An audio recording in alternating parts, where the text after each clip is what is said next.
আসসালামু আলাইকুম দর্শক, আজকের পর্বে আমি তৈরি করে দেখাবো পাকা তালের চুষু পিঠার রেসিপি। এই পিঠাটা তৈরি করতে কোনো রকম তেল ব্যবহার করিনি, শুধুমাত্র পানির ভাপ দিয়েই তৈরি করেছি এরকম স্বাস্থ্যকর তালের চুষু পিঠা। প্রথমে পিঠার ডোটা তৈরি করব। নিয়ে নিচ্ছি 1 কাপ পরিমাণ তালের রস। এই তালের রসটা আমি পাকা তাল থেকে বের করে ফ্রিজে রেখে দিয়েছিলাম, যখন প্রয়োজন মতো বের করে ব্যবহার করার জন্য।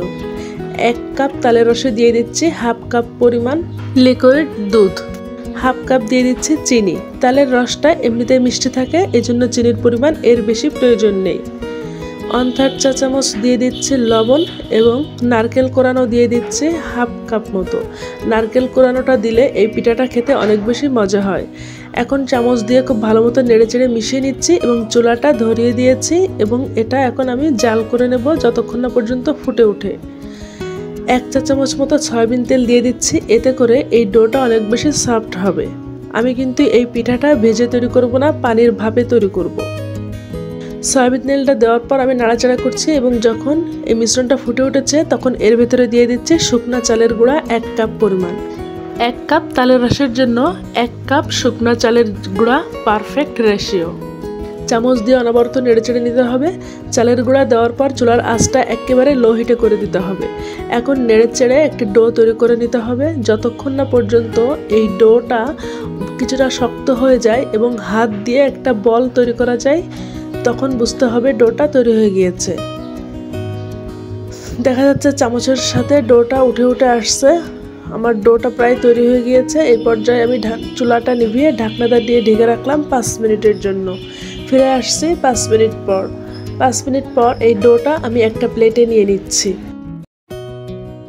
আমি এই ডোটা হালকা কিছুটা ঠান্ডা করে নেব, যতটুকু ঠান্ডা হলে হাত দিয়ে মথে নেওয়া যায়।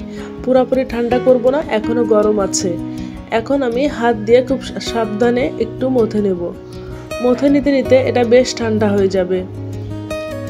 3 থেকে 4 মিনিট মথে নিয়েছি, এতে করে এই ডোটা আরও বেশি সফট হয়ে গিয়েছে। আপনারাও আমার মতো এইরকম সফট করে মথে নেবেন। আর হাতের সাথে যদি চিটচিটে হয়ে লেগে আসে, হাতে সামান্য ঘি অথবা তেল মেখে নিতে পারেন। ডোটা আমার মথে নেওয়া হয়ে গেছে এবং এইরকম সফট হয়েছে। ডোটা ঢাকনা দিয়ে ঢেকে এক সাইডে রেখে দেব এবং পিঠাগুলো যাতে তৈরি করে নিব, অর্থাৎ পিঠার সাস তৈরি করে নিব। আমি কোনো আর্টিফিশিয়াল সাস ব্যবহার করব না, এই জন্য কলা গাছের যে বাকলটা আছে সেটা কিছুটা নিয়ে নিয়েছি। এখন কলা গাছের বাকলটা আমি এইরকম একটা চাকুর সাহায্যে এক সাইড থেকে এক সাইডের স্কিনটা এভাবে তুলে ফেলছি। এর ফলে এর ভিতরের একটা লেয়ার বের হচ্ছে, যেখানে খাসকাটা একটা অংশ আছে। আপনারা ভিডিও খেয়াল করলেই বুঝবেন আমি কিভাবে এটা তৈরি করে নিচ্ছি। এই যে এইভাবে আমি 2 টুকরা বাকল থেকে তৈরি করে নিয়েছি। এখন হাতে কিছুটা তেল মেখে নিয়ে এই বাকলের উপর মেখে নিচ্ছি, যাতে করে পিঠার ডোটা এতে কোনোভাবে আটকে না যায়। খুব সহজেই এখান থেকে পিঠাগুলো তৈরি করে নেওয়া যাবে। ভিডিও লক্ষ্য করুন। আমি ডো থেকে কিছু পরিমাণ ডো নিয়ে নিচ্ছি।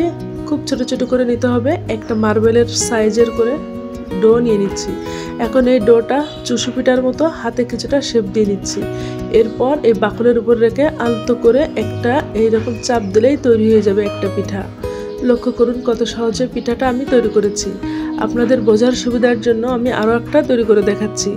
খুব অল্প পরিমাণ ডো নিয়ে হাতেই চুষু পিঠার মতো শেপ দিয়ে নিচ্ছি। এরপর এই বাকলের উপর রেখে আলতো করে চাপ দিয়ে গড়িয়ে নিচ্ছি।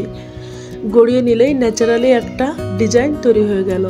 আপনাদের কাছে বাকল না থাকলে কিন্তু যে প্লাস্টিকের ঝুড়িটা আছে তার সাহায্যেও এরকম ডিজাইনের পিঠা তৈরি করতে পারেন। আমি 1 কাপ দিয়ে এরকম 1 প্লেট পিঠা তৈরি করেছি। এখন এগুলো ভাপ দিয়ে নিব। একটা স্ট্রেনার নিয়েছি, রাইস কুকারের উপরে যে স্ট্রেনার থাকে সেটা, এতে কিছুটা তেল মেখে নিয়েছি। তেল মেখে নিয়ে এর উপর পিঠাটা দিয়ে দিচ্ছি। তেল মেখে নিলে পিঠাটা খুব সহজেই বের হয়ে আসবে। সবগুলো পিঠা দেওয়া হয়ে গিয়েছে। এখন এর উপরে আমি একটা পরিষ্কার কাপড় দিয়ে দিচ্ছি। আমি আগে চুলায় একটা পাতিল বসিয়ে দিয়েছিলাম এবং পাতিলে কিছুটা পানি বসিয়ে দিয়ে ফুটাতে দিয়েছি। এখন সেই পাতিলের ঢাকনাটা তুলে নিয়ে এর উপরে এই পিঠার এই স্ট্রেনারটা বসিয়ে দিয়েছি। বসিয়ে দিয়ে কাপড়টা ভাঁজ করে ভেতরে ঢুকিয়ে দিয়ে ঢাকনি দিয়ে আবার ঢেকে দিয়েছি। কাপড়টা দেওয়ার ফলে এই ঢাকনি থেকে বাষ্প হয়ে যে পানিটা পিঠার উপর সরাসরি না পড়ে কাপড়ের উপর পড়বে। আমি 20 মিনিট ভাপ দিয়ে নিয়েছি। 20 মিনিট পর কাপড়টা তুলে নিচ্ছি। লক্ষ্য করুন পিঠাগুলো কিন্তু খুব ভালো মতো কুক হয়ে গিয়েছে। অনেকের অভিযোগ থাকে এই পিঠাটা একসাথে সব ভাপ দিলে ভেঙে যায়, কিন্তু লক্ষ্য করুন পিঠাগুলো কিন্তু একদম ভাঙে নাই। একটা প্লেট এর উপরে দিয়ে উল্টে আমি পিঠাটা ডিমোল্ড করে নিয়েছি। এখন আমি এই গরম গরম অবস্থায় পিঠাটা একে একে সব ছাড়িয়ে নিব। গরম অবস্থায় ছাড়িয়ে না নিলে ঠান্ডা হলে কিন্তু এটা অনেক বেশি একটার সাথে একটা লেগে যায়। পিঠাগুলো ছাড়িয়ে নিয়ে পরিবেশন করছি।